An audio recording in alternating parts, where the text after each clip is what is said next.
Come on, folks, let's get catified preschool style. Come on now.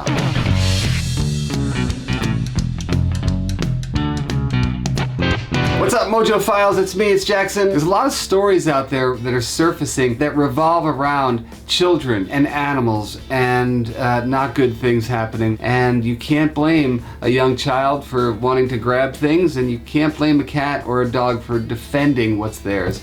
So it comes down to you guys as parents to make sure that you're creating the best outcome for everyone involved, whether they got 2 legs or 4 legs. And this should go without saying, but number 1, that would be supervise kids and animals at all times. Kids under the age of 6 specifically don't even have the motor coordination to approach an animal and not pull tail and pull hair and ears and whatnot. They just don't have those skills.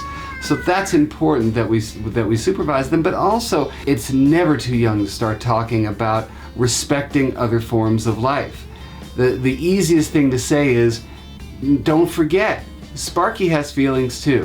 One of the ways that you can help is use the proper language when talking about your animal in your home, your animal companions. They're not its. Don't call your dog or your cat it. It is a suitcase. It is a baseball. It is a guitar. It is not an animal with a beating heart and a thought process and deep emotions, right? Now, number 3, let's teach our kids the basics of body language. You never go up to a dog and pet them without asking their guardian first. That's really important. But how do we approach cats?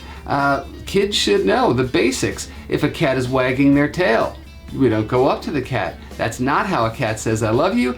That's how a cat says I'm getting a little ticked off. They should know to respect their bubble a little bit. Letting them know what it looks like when they have big eyes, right? When cats have big bowling ball eyes, that means I'm scared. When their ears go flat, I'm scared. When they back themselves into a corner, when their tail is swishing, I'm scared. And when a cat says I'm scared, that also can mean 2 steps later, I'm getting kind of angry. Number 4, you can modify your environment so the cat can get away from the kids. And when there are kids in the house, that cat should have access to a cat superhighway that goes around that room.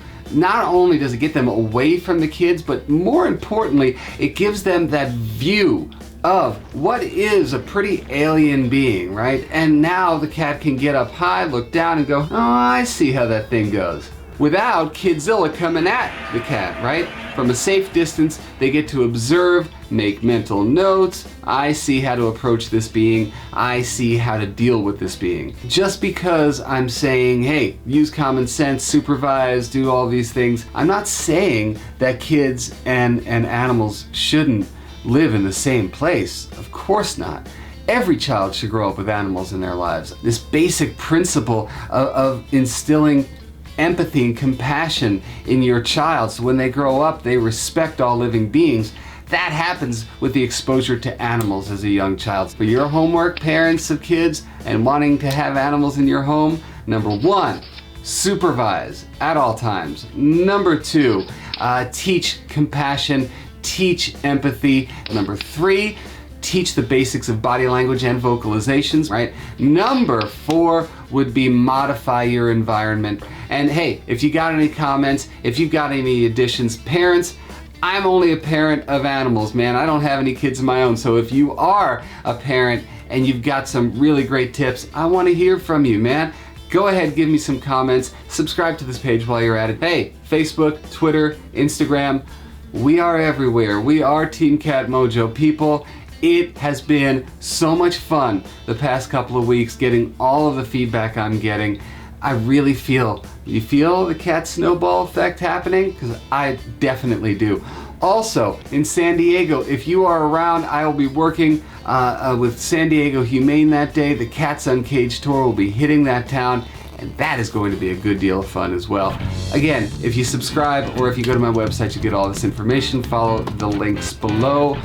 All right, that was a mouthful, but hey, take care of yourself, take care of your children, and take care of your animals, because they all depend on one another, okay? All right, until the next time, all light, all love, all mojo to you, baby. Mwah. Love you. You're a bad cat. I'm not a bad cat. You're a bad cat. I'm not a bad cat. You're a bad cat. I'm just misunderstood. Meow.